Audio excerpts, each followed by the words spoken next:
Welcome, everyone. I'm Dick Deming. I'm Medical Director of Mercy One Cancer Center and the founder of Above and Beyond Cancer. Thanks for joining us for our weekly cancer education series. It's brought to you in part by a grant from the Iowa Oncology Society. And tonight, my guest is Nick Lehman. Nick, welcome. Nick is a professor of pharmacy at Drake University, and he also plays a role at our cancer center, educating patients about all things to do with drugs and supplements. And we're going to talk about the role of pharmacy in cancer care, kind of an overall perspective. But before we do that, we're going to get to know you a little bit better. Sounds good. So where are you from, Nick, originally? So I grew up in Dyersville, Iowa. Yes, Just beautiful. Everybody knows the Field Field of Dreams. Yes. Exactly. Yeah. So How it's kind old, of our claim how to old were fame. you when the movie came So out? I was in probably elementary school, maybe middle school. Okay. They kind of had the set was pretty well locked down, so didn't get a chance to meet Kevin Costner or any movie stars, or didn't have a role in the movie at all. But it was a big deal when that came to town. So, but still, still there and still a pretty popular attraction. Yes, they almost made a reality TV show or something was in the works. Yeah, so they've kind of had some different plans for it. They hosted a Major League Baseball game there a few years ago. Now I think they're trying to expand it into more of like a complex to host AAU youth tournaments and things. So they've done a lot of different things out there. And how big was your high school class? So I graduated from Western Dubuque, which was a consolidated school district. I graduated with 180 about. Okay. So 3A school. And what was your claim to fame in high school? Well, I guess so. I played quarterback on our football team. Oh, wow. And I guess our claim to fame was my senior year, we made it to the state semifinals. Wow. So got to play in the Unidome, and it was a fun experience. Yeah. And then where'd you go to college? So went to the University of Iowa, Okay. both for my pre-pharmacy coursework, and then got my pharmacy degree from there as well.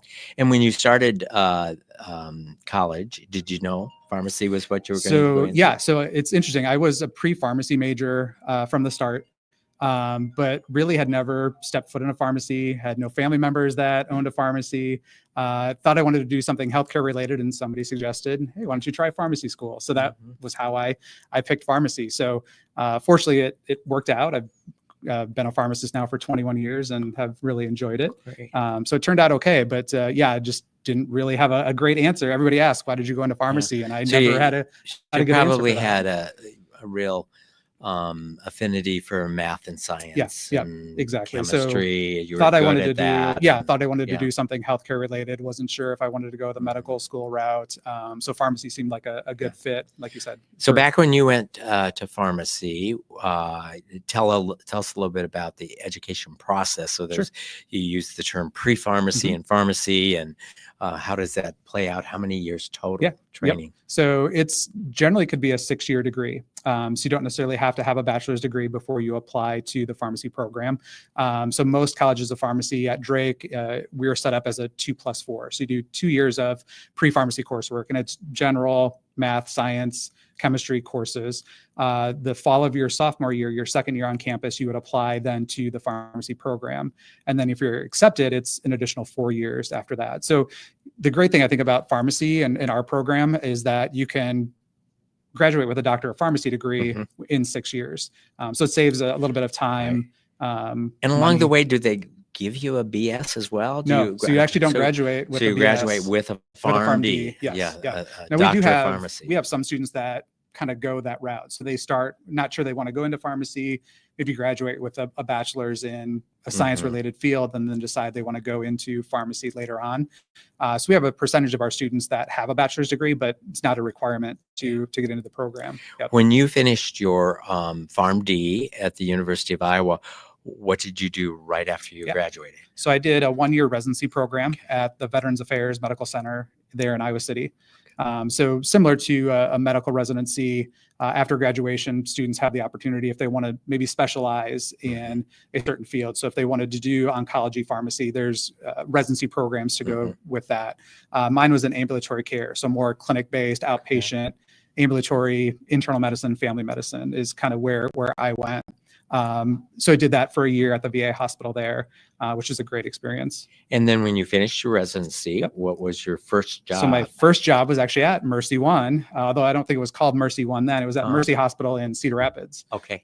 So stayed around the It's Iowa City still area. not Mercy No, One. it's Cedar not. Rapids Yes. is It's a separate is an independent, entity. not Yes. part of the Mercy Yep. One system. So I started at Mercy doing more inpatient pharmacy when I first graduated, and then was there for a little over a year, and then went back to the University of Iowa and worked in the hospitals and clinics there for 5 years before we moved to Des Moines. And did you have a particular field at the university hospitals? Did you do different things? Yeah, or? kind of moved around a little bit. Kind of started in kind of the same type of pharmacy I had been in, so more of a clinic-based pharmacy, the family medicine, internal medicine clinic. We did some inpatient kind of medication reconciliation. So patients, when they're admitted, making sure their med list was accurate, it kind of matched what they were taking at home, that nothing got lost in those kind of levels of care, transitions of care. Worked actually, interestingly, in the burn unit, surgical intensive care unit for a little while, which is a very different experience than what I had been used to, but a very, very interesting. Right. Were you involved in like IV solutions? Exactly. And so monitoring feedings antibiotics or- and nutritional therapy and enteral therapies, things like that. Okay. Yeah.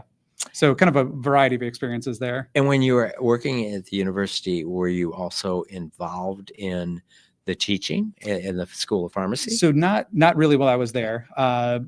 Just from being at the hospital, we would have pharmacy students come on rotations with us. So they would spend 5 weeks at different practice settings working with pharmacists just to kind of see what opportunities were out there for them when they graduated. So I would precept students at the clinic or at the hospital, but I didn't do really any on-campus teaching when I was at the University of Iowa, but do that quite a bit now here at And Drake. so then when did you come to Drake? So we moved to Des Moines in 2010, and then I started at Drake in 2011. So I've been there 13 years, which has gone fast. So maybe describe for us what is it as a pharmacist and a pharmacy professor?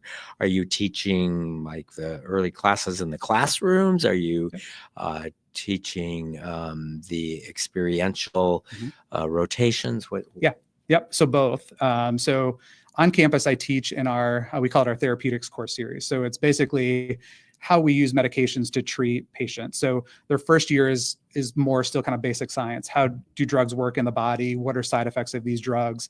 And then we kind of take that and build on that their second year of pharmacy school and talk about, okay, now that you know how this drug works or what this drug is for, here's when we would use it. So in this particular patient, we would go with this drug versus a different drug from a different class based on what other medical conditions they have or what drug interactions potentially could be caused by those therapies.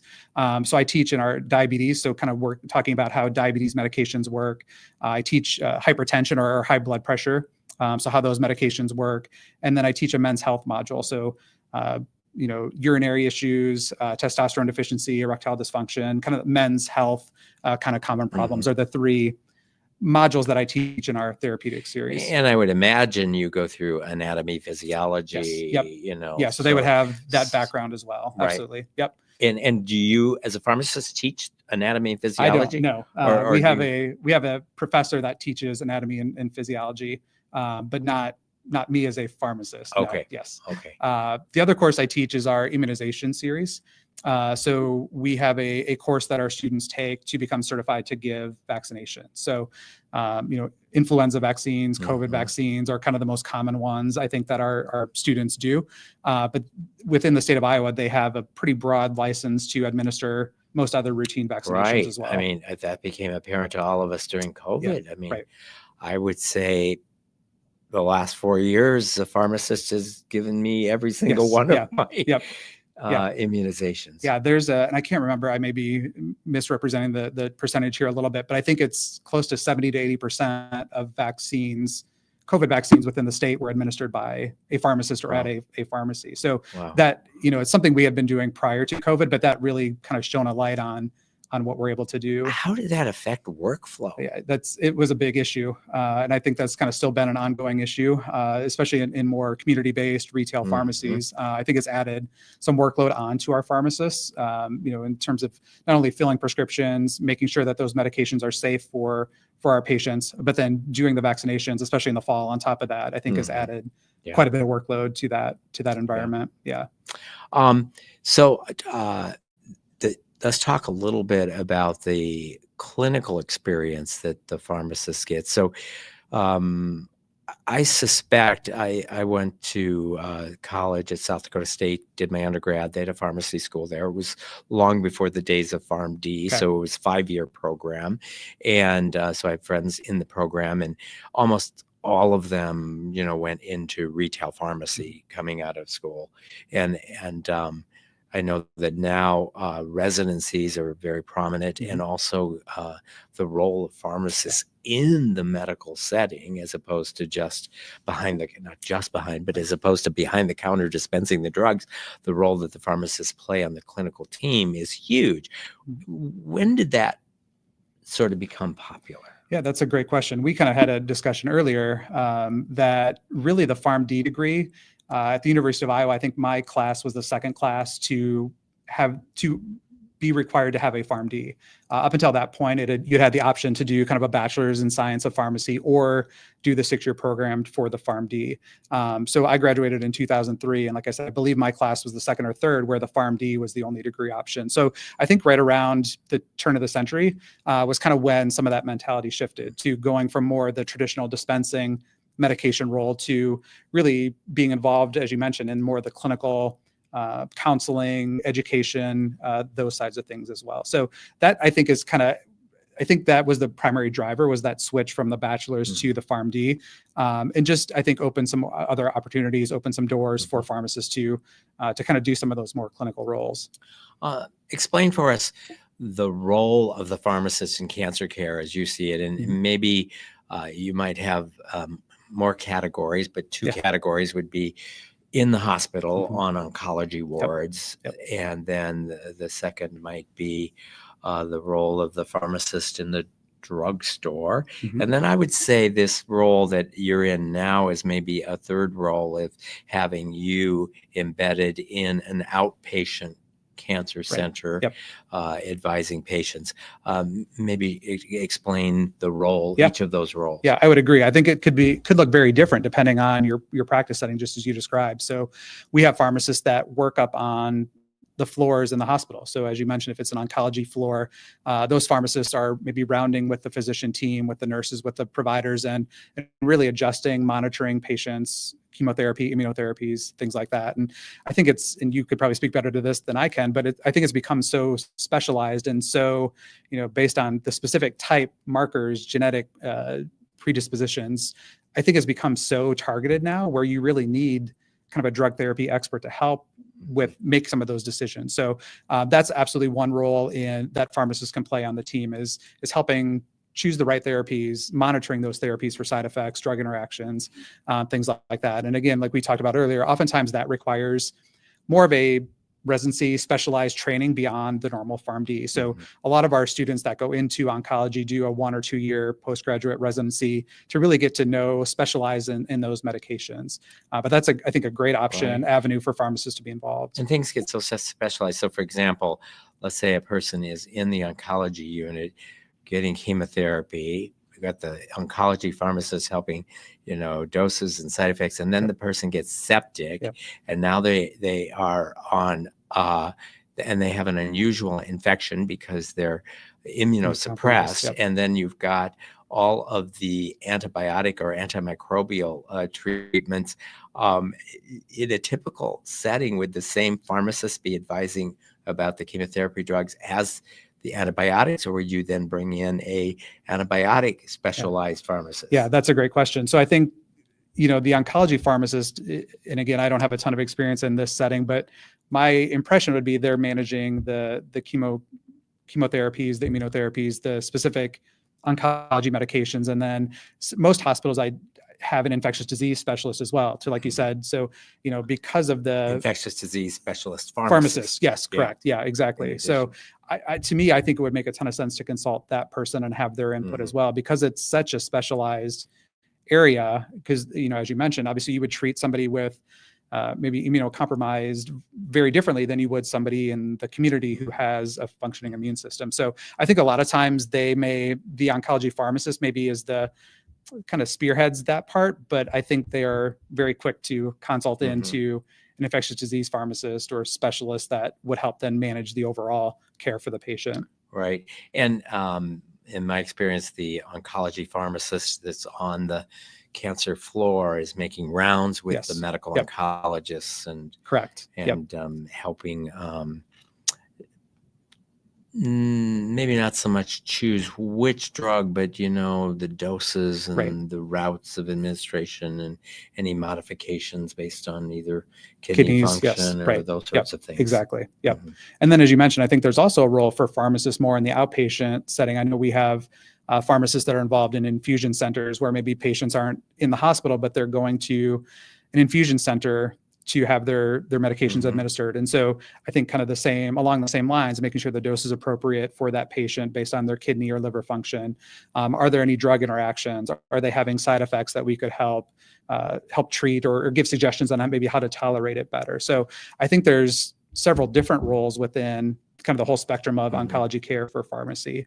And then, as you mentioned, I think my role is a little different, and I think it's very unique. Right. So my role currently at the Deming Cancer Center is to meet with patients more in the outpatient setting. So if they're coming in for a follow-up with Dr. Deming, or maybe they're there for another service, they have the ability now to meet with a pharmacist and ask any medication-related questions. So again, maybe not specifically about their oncology medications, but I'm having a side effect from this medication. Is there something I could take to help with that side effect? Or, monitoring to make sure there's not any drug interactions with not only their oncology medicines, but maybe their diabetes medicines or their blood pressure medicines. Or they're over the counter. Or they're over the counter, yeah, which is, medicines. I think, primarily why we thought this was a good fit. I think there are several patients who want to try alternative therapies. So, it could be an over-the-counter item. It could be a herbal supplement that they read about or heard about somewhere.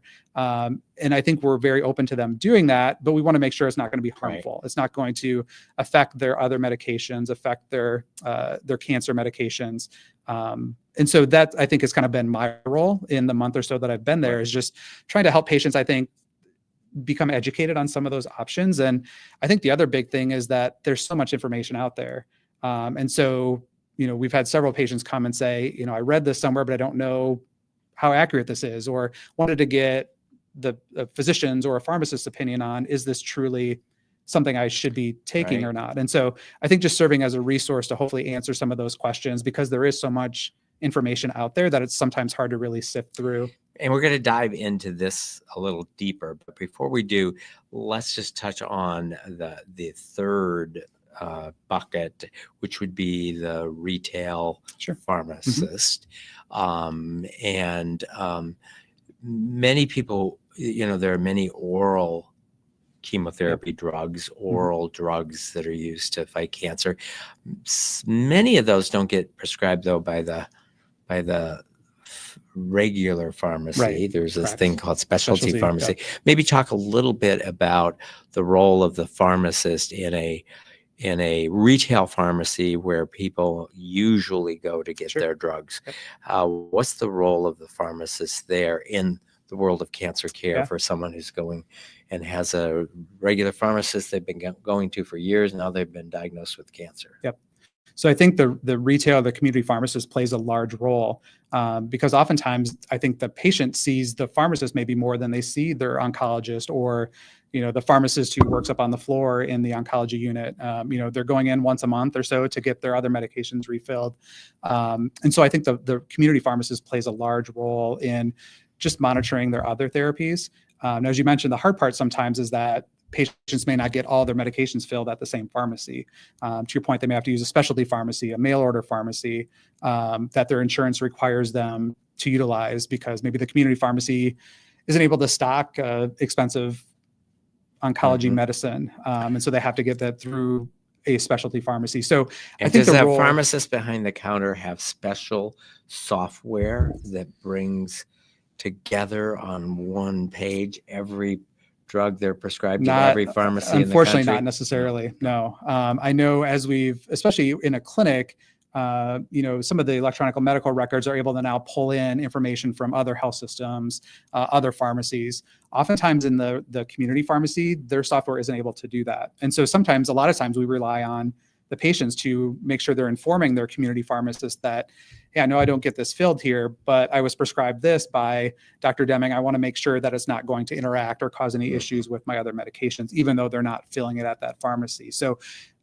we do rely on the patient to report those things, but I think that's where the retail pharmacist can play a large role, is just ensuring that when the patient comes in to maybe refill their diabetes medicines, are they asking, are you taking anything else? When they go to counsel the patient, if there's a new medicine, making sure that it looks like we have you on these 5 medications. Do you get a medicine filled somewhere else or prescribed by a different physician? So I think that's where the community pharmacist can play a large role in ensuring that patients are going to be well taken care of, and those medicines are going to be safe for them. So many cancer patients that have metastatic disease, especially metastatic disease in the bone, have pain as a component, and the whole prescribing of opioids has come under much greater scrutiny. Is it true that with opioids, you do have the ability?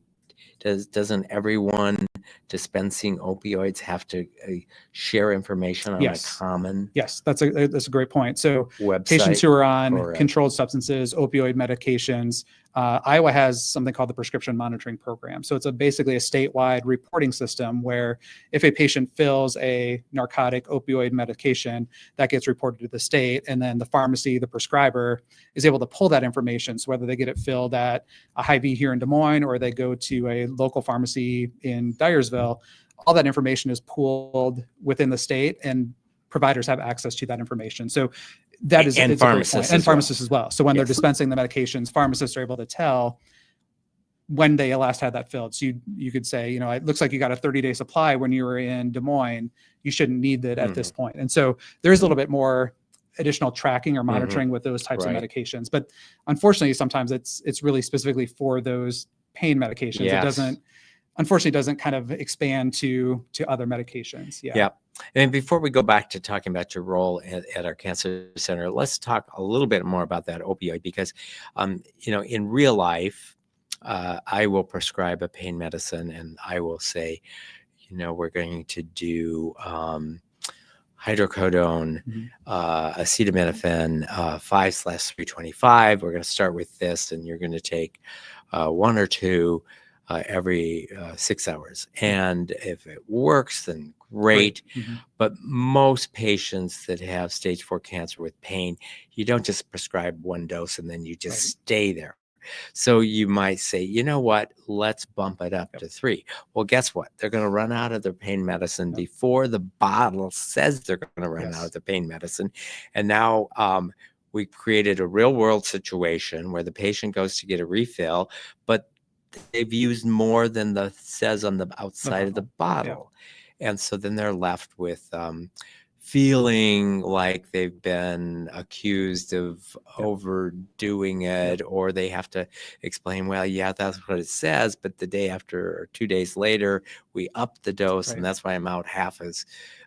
How do you guys handle that? And is that becoming more of a problem with pre-authorizations and everything else that goes? That's what I was going to say. Unfortunately, it's more of an insurance issue than anything, because the insurance company oftentimes dictates, based on, to your point, how many medications, you can't get it how many pills you prescribe. It's too early to fill. It should last you 10 days and it's lasted you 7. It's too early to fill it. So unfortunately, a lot of that is dictated by insurance. If you are able to send in a new prescription with an additional quantity, so you say, to your point, like if you were taking 1 every 6 hours and now you're going to say we're going to bump it up where you can take 1 every 4 hours. Oftentimes, if you're able to send in a new prescription with updated directions, the pharmacist is able to kind of work with that and say it's a dose increase. We need to fill this earlier. So there's some wiggle room in there, but you're right. A lot of times it leaves patients in a lurch because it's dictated by insurance, and they're going to reject the prescription to say, no, you shouldn't need this yet. It's too soon. How much of, and I know you're not a community pharmacist in a retail store, but it must be just overwhelming, the trying to get authorizations and figure out the pricing based on their Part D, and are they in network or out of network or? Yeah. And if they've hit their deductible, or if they've hit their maximum for the right. year. So I then think we could talk about donut hole, yes, but let's not. let's not go there. No.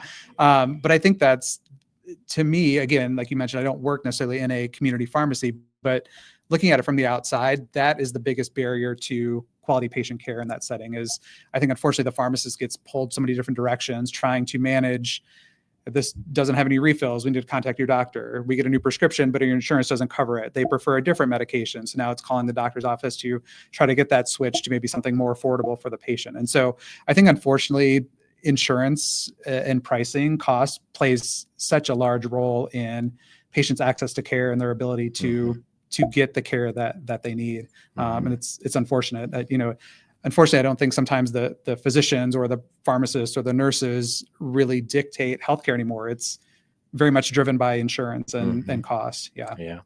We could spend hours on this and wouldn't solve anything. You're right. So yes. let's go back to what I really want to talk to you about, and that's the role that you play at the Mercy One Richard Deming Cancer Center. So maybe I'll give a little bit of background. Yeah, absolutely. It was actually our patient advisory group that recommended to us that we have a pharmacist within our cancer center, specifically because many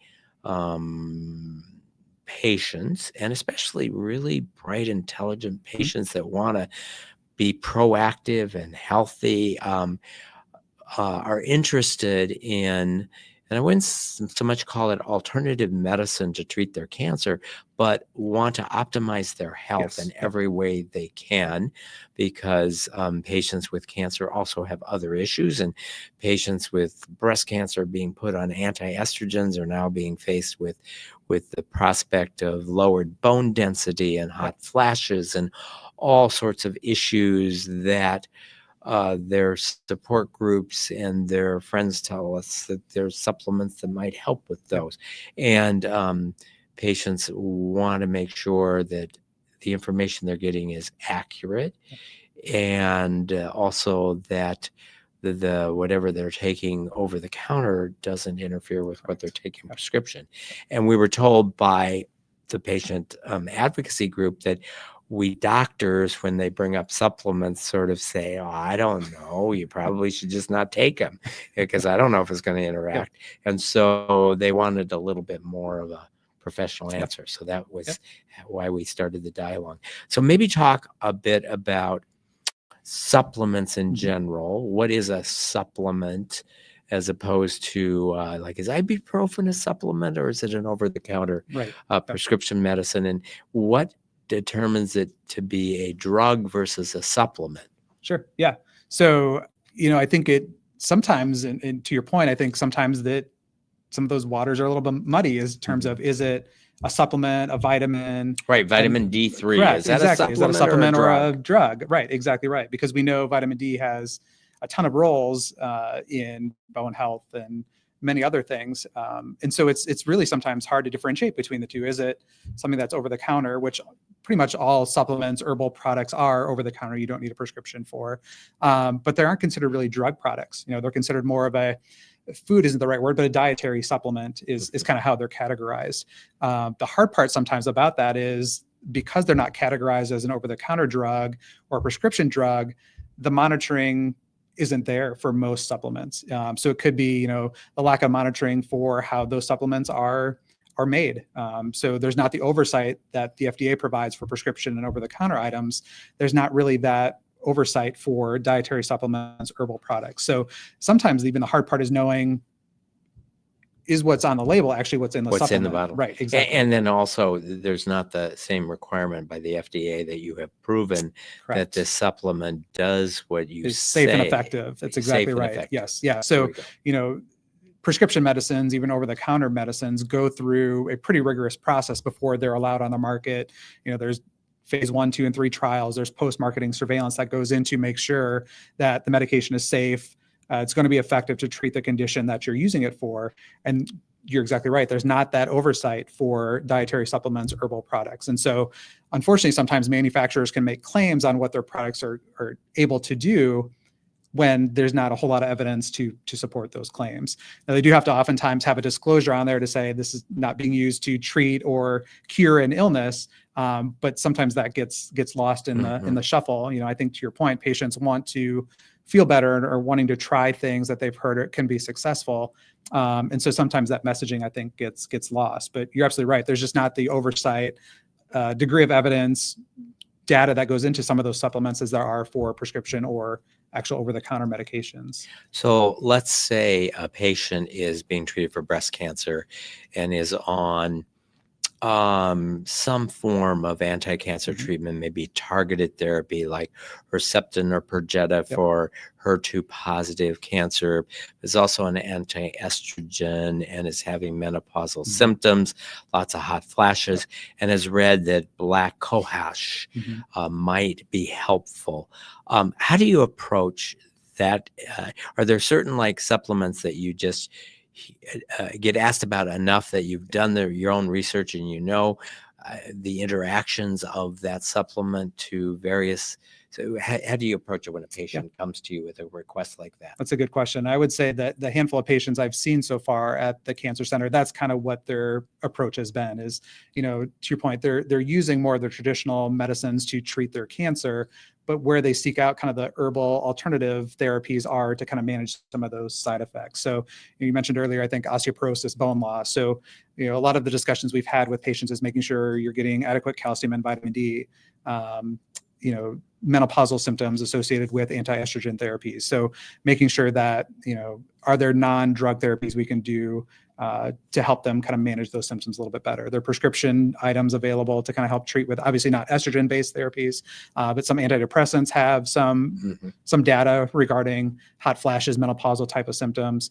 But yeah, a lot of it is just, hopefully my role is being able to kind of sift through some of that information that's out there.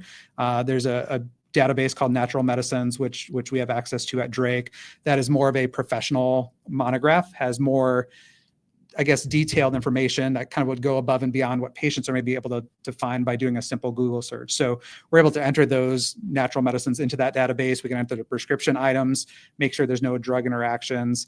To your point, sometimes I think you hear about supplements enough where you kind of then know some of those answers ahead of time. But I think we try to, approach it as best we can with the evidence that's out there and making sure that evidence is scientific and thorough. Unfortunately, there's just not a lot out there on some of those alternative herbal dietary supplements. Going through the approval process, those trials is very expensive and very time consuming. And so oftentimes the manufacturers of those kind of herbal products don't go through that whole process. And so sometimes the evidence is limited. It could be a case study or a small sample of patients said this worked for them. And so it's really just trying to accumulate that evidence and help patients differentiate. Yes, this is something I think we're willing to let you try because it seems like it may be effective versus something like black cohosh where maybe it has some other issues that we want to stay away from. It can have some liver toxicities. There's some evidence that maybe it works kind of like a phytoestrogen, which would potentially go against some of our anti-cancer medications. And so I think you hear about certain ones enough where you kind of know which direction to kind of take that conversation. So in your experience with counseling cancer patients,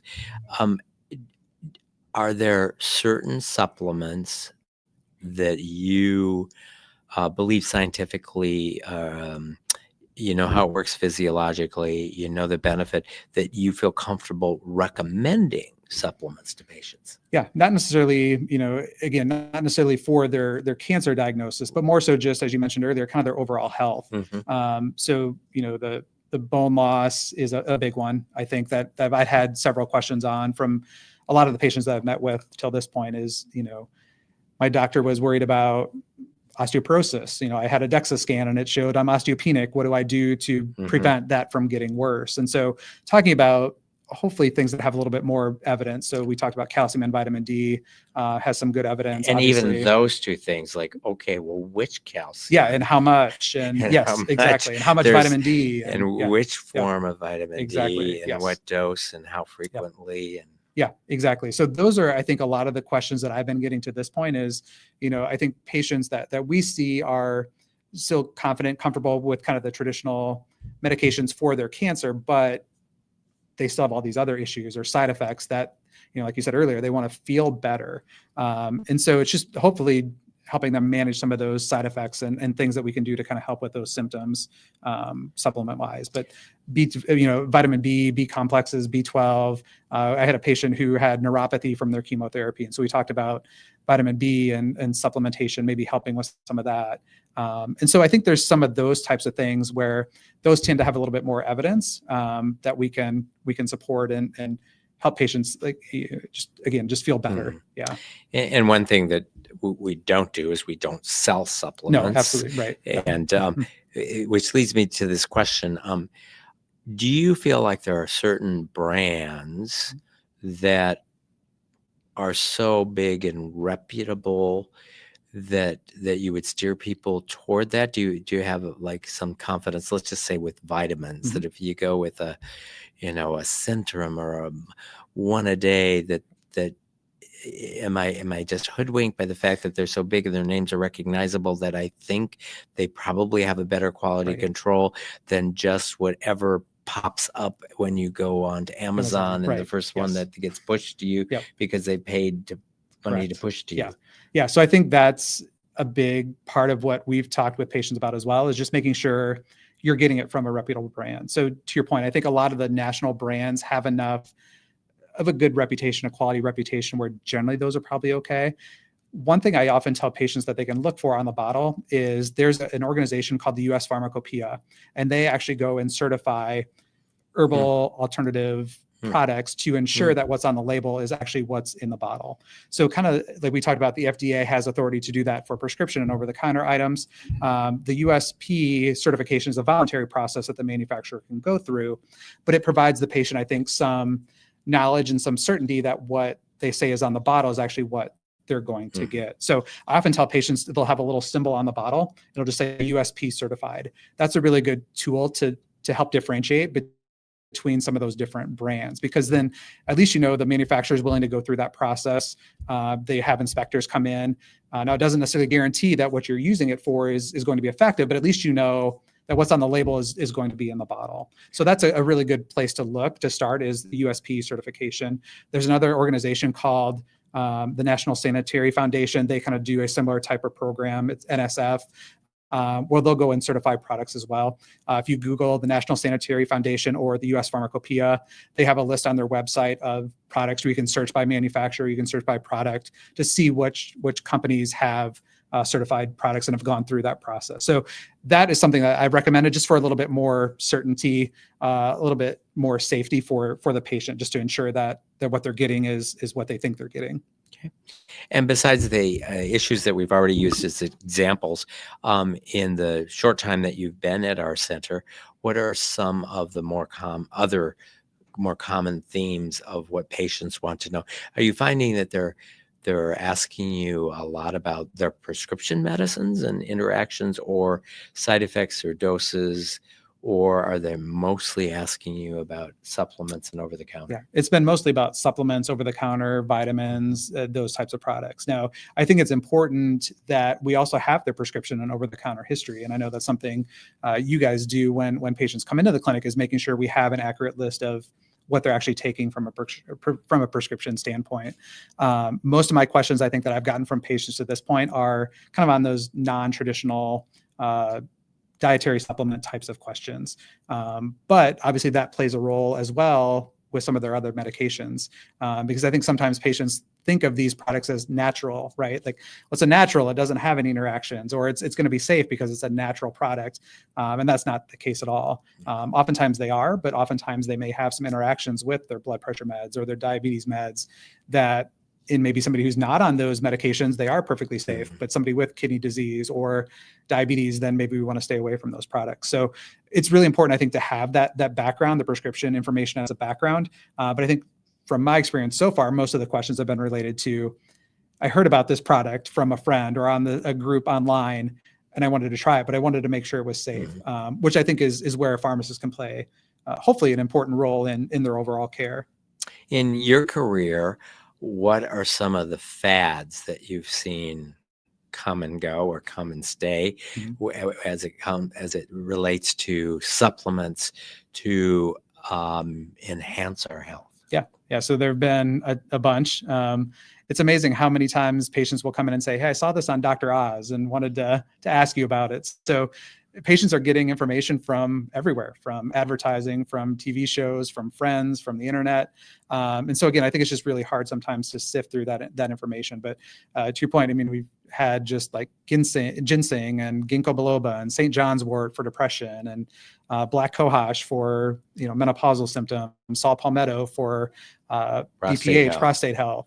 So turmeric is for diabetes and just a whole host of things in general. So there's just been, to your point, there's, I think, kind of a flavor of the day sometimes where I heard about this and I think I should take this. One, and this is kind of a little bit different, but the big one now is weight loss medications, right? So, they started out kind of as diabetes medicines, but prescription wise now they're being used for weight loss. And so not only are patients getting them prescription wise, but there are several pharmacies and medical spas and things that are compounding these products as well. And so that's, I think, been another whole shift where, again, there's not that oversight sometimes in some of these compounding pharmacies, these medical spas, to ensure that, okay, I think I'm getting semaglutide, which is in Ozempic or Wegovy. Is that truly what I'm getting from these medical spas? So that seems to be, I think, the recent trend is, okay, my insurance doesn't pay for these weight loss agents. They're very expensive. I'm going to go try to get it from somewhere else, or maybe it doesn't have that oversight. And when someone goes to a compounding pharmacy to get that version, does a provider need to write a prescription? Not necessarily. So if they're going to like a medical spa, they could, in theory, just walk in and do that. Now, there are several reputable compounding pharmacies in the area that are great that work only by prescription. So I think it depends on where they're getting it filled at. But most compounding pharmacies would require a prescription. Some other places, medical spas, wellness centers may not. Yeah. Because you're paying out of pocket. Correct. And then there's this whole medicines to enhance muscle development and, the GNC stuff that's supposedly not anabolic steroids, but all of the labeling and advertisements leads you to believe that it is. Is it or isn't it? Yeah, I think it is too. I mean, I think they try to portray it as more a natural testosterone booster, but I think it ultimately is more of a steroid-based medication. Yeah, I would agree. The hard part sometimes too is they may tell you, okay, it has a natural testosterone booster, but there may be 10 other things in there that are being used for something else. And so, I think that's the hard part we're finding too, is there maybe is one ingredient that we think, okay, yeah, this is maybe going to be safe or effective for you, but it comes with a whole host of a proprietary blend from the company that has 10 other products in there that maybe aren't safe for you. So I think that's the challenge, is knowing, okay, there's one product, but that may have 10 different active ingredients in there that we need to monitor for. Yeah. What do you think would be the optimal role for bringing a pharmacist into a cancer center? Obviously, probably not practical to have you do medicine reconciliation of every single patient for everything. So where do you think your value add is most effective? In our type of practice. So I think it is just questions about those alternative therapies. Again, I don't see my role as managing their chemotherapy or their immunotherapies. I think my role is to help that patient maybe tolerate those therapies better, ensure that we're managing the side effects from some of those therapies as best we can, and then just making sure patients are educated about not only those alternative medicines, but their prescription items as well. So again, my background necessarily isn't in oncology, but I mean, patients don't maybe just have cancer. They have cancer and diabetes or cancer and kidney disease. So I think where I could see a pharmacist really fitting in this type of environment is just helping to manage the multiple medications they're on from different prescribers, the monitoring that goes along with them, and really looking for those alternative therapies to make sure they're going to be safe and effective for our patients. One issue that I know comes up is, when you do an infusion center, the doctor and nurse know exactly what they've given the patient. When you prescribe a oral cancer medicine that's expensive and might have out-of-pocket expense, There can be patients that, well, or just compliance, even if there's not a cost issue, are you really taking it? Yep. We can look in the chart and see what you were prescribed. I hear that there are some clinical trials that are done where they sort of put a monitor on the bottle and they can tell how many times the bottle was actually opened. Was it open once a day? And maybe talk a little bit about compliance and the difference between, infusing a medicine versus prescribing a medicine, and then trying to determine, compliance with an oral medicine. I think that's a big challenge for these types of medications. And I think just medications in general, especially that are expensive, because like you said, this has come up several times in my pharmacy career where, patients will come in and say, well, I'm not taking that. Well, it's on your med list. It's at this dose. You're supposed to be taking it every day. And to your point, they're like, well, I've been cutting that in half because I can't afford it. And this lasts me longer. I've been taking it every other day. So not only is that an issue, I think, for oral chemotherapy cancer medications, I think it's an issue for medications in general, and it's generally driven by cost, unfortunately. There is now some software that, insurance companies are able to tell fill dates on prescriptions. So we can oftentimes call maybe the community pharmacy and say, hey, I know we prescribed this. Can you tell me the last time they actually filled it? Because I think that's oftentimes in medical offices or in the hospital, that's a big piece of the puzzle that's missing. Right. They could be on. And probably historically pharmacies, or, if you're trying to fill it too soon, it's a red flag. Right, and correct. When you're filling it 2 months late, it's not as much of a red flag. Yes, exactly. But I think, again, that's becoming more and more of an emphasis, is ensuring that patients are actually filling their medications on time. Most pharmacies will have some sort of program, whether it's a app to remind them, hey, this is due, or automatic refilling it, or getting a 90-day supply instead of a 30-day, so you're not having to go to the pharmacy as often. So I think there's some really good tools now that are out there for patients to hopefully increase their compliance. But I think that's been an ongoing issue. And to your point, especially in some of the trials where it's a very controlled environment, right? So even if it's a oral medicine, but it's part of a clinical trial, it's very regimented. You bring in the bottle. You see how much is left. You can count the pills that are left in there. If you're not compliant, you're out of the trial, which is very different than the real world data where, again, patients aren't able to afford it, or maybe they're having side effects where they've decreased the dose on their own. And so I think just trying to help translate some of that clinical trial evidence to more of the real world is another place where pharmacists could play a role. And then again, as you mentioned, kind of being that bridge between the patient and the prescriber to say, hey, I know we prescribed them this medication, and I know there's likely a reason you went with this, but it's not affordable for them. So is there something else that maybe it's not the perfect situation, but it's going to be more helpful than them not taking the medicine at all? Yeah. We're going to open up for questions, but I have one last question before. So I have a patient, I never heard of this, has some very fancy gizmo that somebody comes in and loads everything, and it dispenses the drugs automatically throughout the day. Yeah, I know there's Medicaps and there's maybe other ones. Service that brings it to her home. And so I know there are some Medicap pharmacies in the Des Moines area that do that, where it's basically almost like a pill robot, right? Where they load the dispenser for a 30-day supply. It rotates, unlocks it at a specific time of day, spits out the pills, the patient takes them, and they move on with their day. So that's another great tool.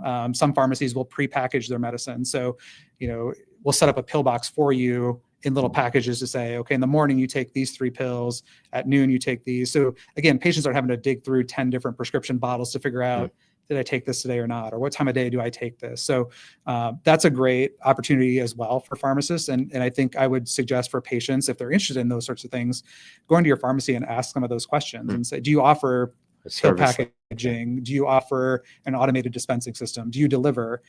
Because most pharmacies in the area will provide some sort of service like that. Okay. Yeah. Well, let's open up for questions. We've got a live studio audience, so they get first dibs. If you're watching us live streaming right now, you can put your question in the comments section of the software you're using. So, Angelina, you get to go first. Well, we were talking about, like I'm on Letrozole, so I'll bring that brand up. because somebody else might be dealing with that too.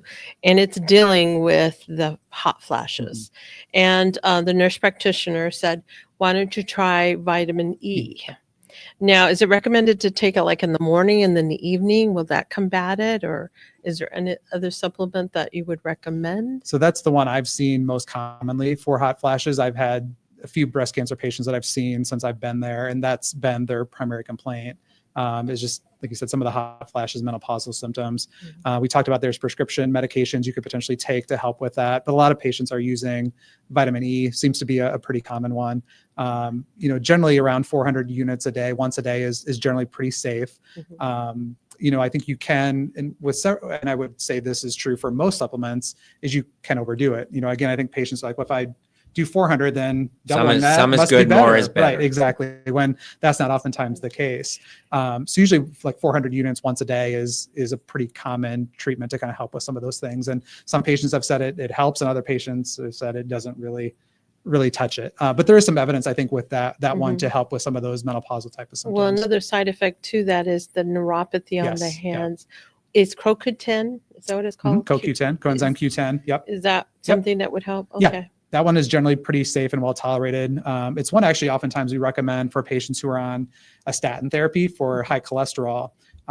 Sometimes that can deplete CoQ10 levels, which can cause some of those muscle cramps, neuropathies, those types of things. So sometimes we'll recommend that for those patients as well. But CoQ10 is generally pretty well tolerated. B complex, B12 is another one that I've seen some good evidence with to kind of help with some of those neuropathy, tingling sensations. So, those are both, I think, really good options. And CoQ10 is that's one that has a lot of really good data out there for a variety of things. So that one is generally pretty safe. Yep. Yeah. Okay. Yeah. Just a kind of question. On occasion, in some treatments, they recommend cutting off any supplements at all. And you mentioned turmeric, for example. Is that something that could be continued during infusions? Yeah, I mean, it's hard, I think, to universally recommend one, right? Because I think each patient, unfortunately, is so different. Their therapies are different. Their other prescription meds are different. Turmeric is one, I think, again, that has some evidence out there. But I think it's hard to just universally recommend a supplement. But, as Dr. Deming mentioned earlier, I think that's traditionally been the case is patients will come in on some of these things and the providers just immediately say, no, let's not do that. But I think there's some evidence now out there to where maybe it is okay to continue that depending on that particular patient and what they have going on. So I'm hesitant to universally say, cut out supplements completely, but I'm also hesitant to say, for everybody should be taking turmeric, or everybody should be taking vitamin D, because I think it's to me, it should be a discussion that the patient is having with their physician or with their pharmacist and helping you make the best educated decision that you can, knowing that we may not have all the evidence out there, but hopefully being able to make the best decision we can on the available evidence is where I think is what that conversation should be. Because but you're right, I think it's just traditionally been, oh, you're diagnosed with cancer, you need to stop everything. I don't know that that's necessarily the case. Yeah.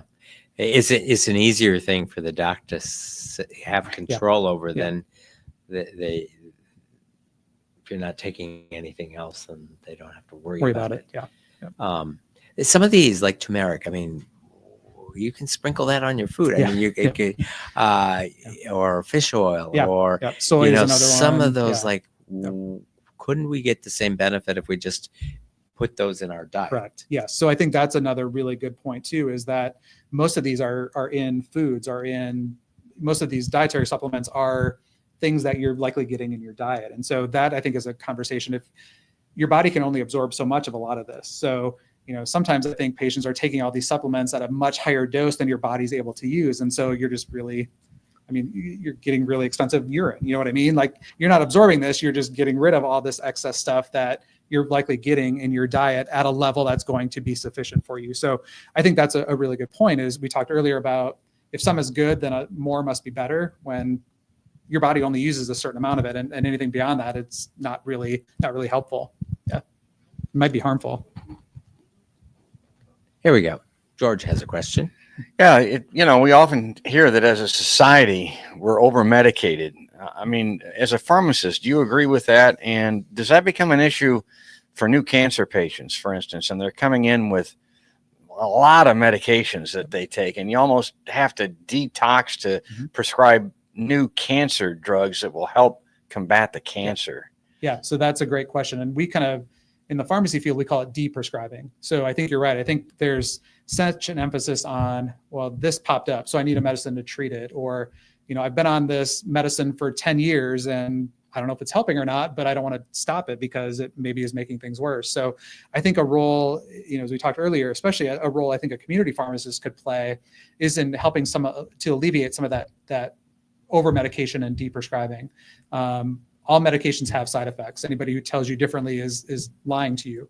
And so I think if we're able to get off of some of those medications, sometimes patients feel better. And so I think that's a big role that pharmacists can play to say, you've been on this medicine for your reflux for the last 10 years. Have you tried off of it? Or we tried decreasing the dose? And so I think, especially as patients get older, the older patients get, oftentimes they're going to have more side effects because you don't process the drugs as well. Your kidneys don't maybe work as well.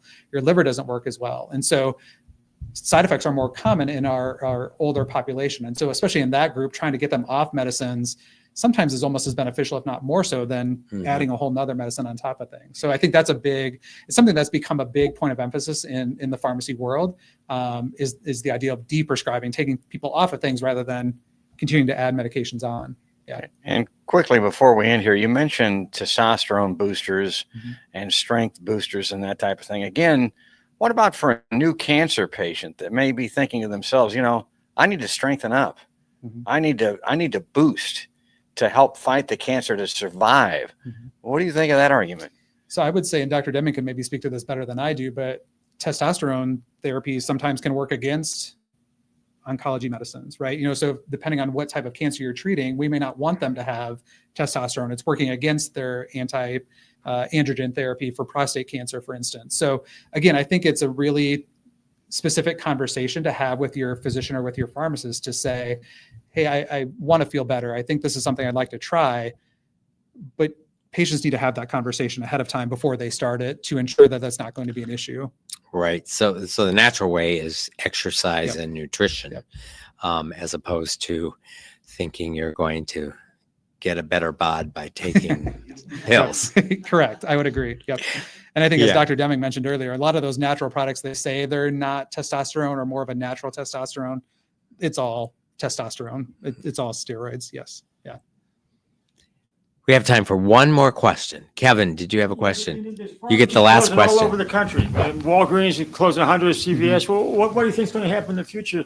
These areas that don't have pharmacies. Yeah, that's a great question. So especially in Iowa, especially in rural areas in Iowa, pharmacies were really oftentimes the only healthcare provider within, an hour or two radius. And so we call them pharmacy deserts, where now these smaller independent mom and pop pharmacies are closing because the reimbursement for the medications is not sufficient to keep the doors open. Some pharmacies are losing money on filling medications because they don't have the buying power that the large national chains do. And so, and how ironic, as we're all complaining about the high costs of prescription medicines, but the retail pharmacists aren't sustainable. That's exactly right. Pharmacy benefit managers, and it's like the prices keep going up, but the pharmacies are getting squeezed. Correct. Exactly right. Yeah.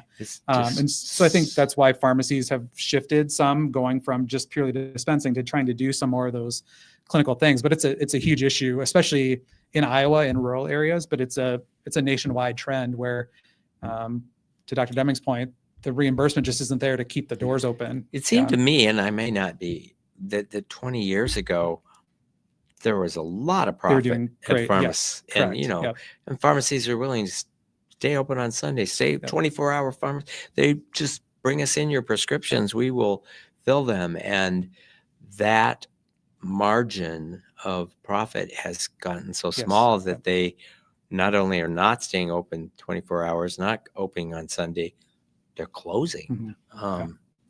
and the workforce issues. But we don't have time for all that. But that was a great question, Yes, a topic for the future. absolutely. Yep. Nick Lehman, PharmD, thank you so much. Drake Pharmacy Professor and also pharmacist at Mercy One Richard Deming Cancer Center. Thanks for being with us. Thanks for watching this evening. If you know someone that would benefit by watching this program, it's going to be available on demand at the Above and Beyond Cancer YouTube channel and the Mercy One Cancer Center website for viewing on demand beginning tomorrow.